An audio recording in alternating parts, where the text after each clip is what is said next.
Hi there. Let's take a look at TLT chart.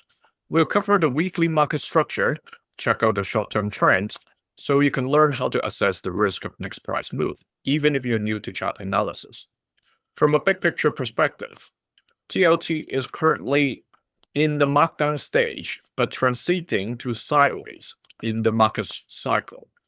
The price is currently retesting the lower range of this sideways trend.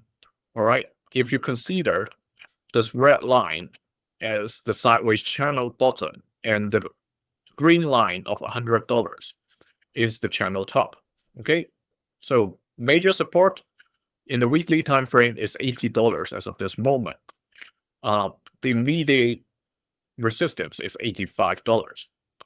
Okay. Remember, this is education content only, not financial advice.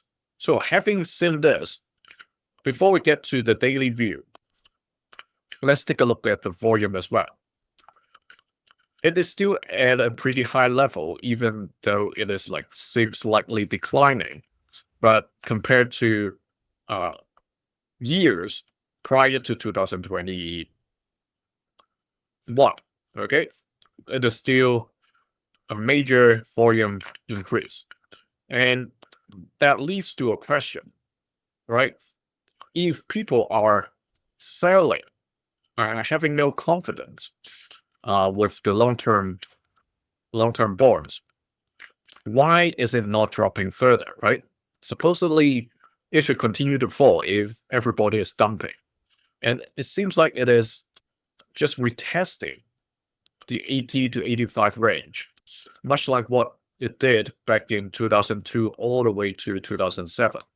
So sometime between the dot-com bubble and before the global financial crisis.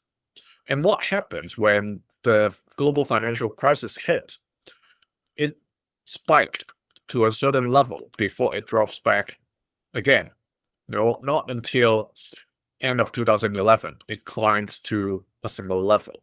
So there is definitely a return of similar situation going on. But whether or not we would see a spike like that, but in the global financial crisis period, the situation is different, right? The total debt of the US is much larger than what we had back then.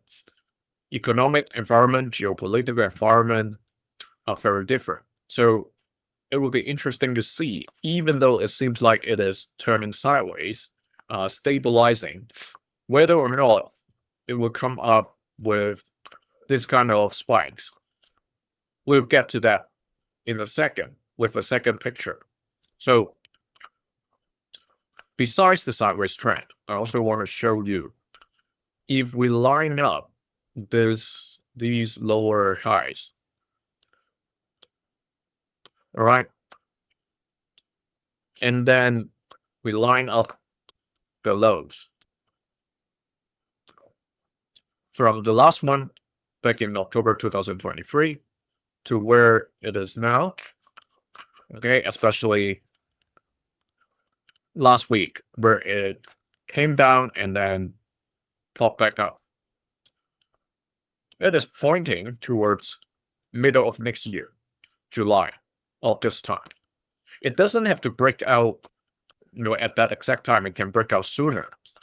Or maybe it is trying to break out now. We don't know yet. Okay, this leg has just started.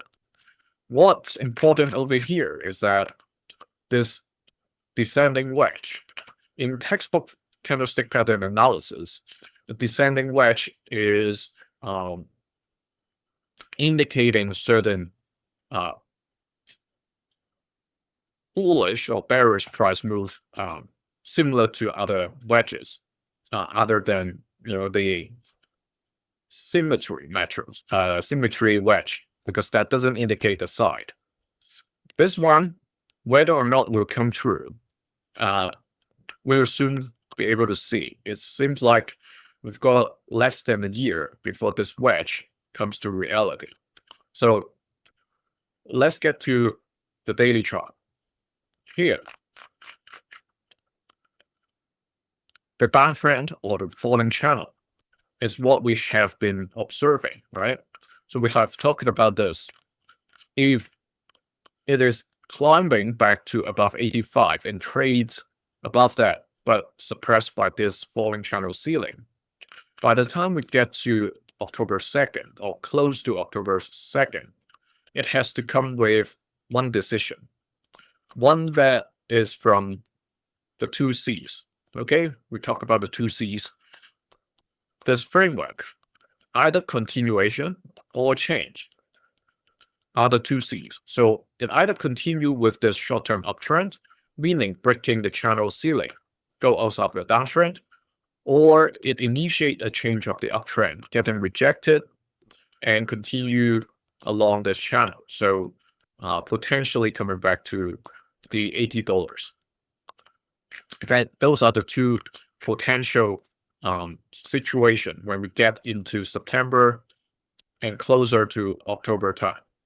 Right, currently, we don't know yet. It is still bouncing within this channel. But at those time points, that's going to give us some clearer indication the direction of TLT price. And we want to draw a center line over here because we haven't done it in the previous sessions. So what does center line indicate to us? Besides the channel ceiling and the bottom, where the price, you can see they usually bounce off from, the center line also acts as a barrier where price would find support or resistance, like what it has been showing over the past couple of months, or even since October last year. All right, so imagine it is like an air hockey game where it bounces off this channel ceiling and bottom. There's also a center line where the price would bounce off to. Currently, it has risen to that particular line as well. So with this climb, it is at the point of the near-term or the short-term 2C's decision. Okay, this stage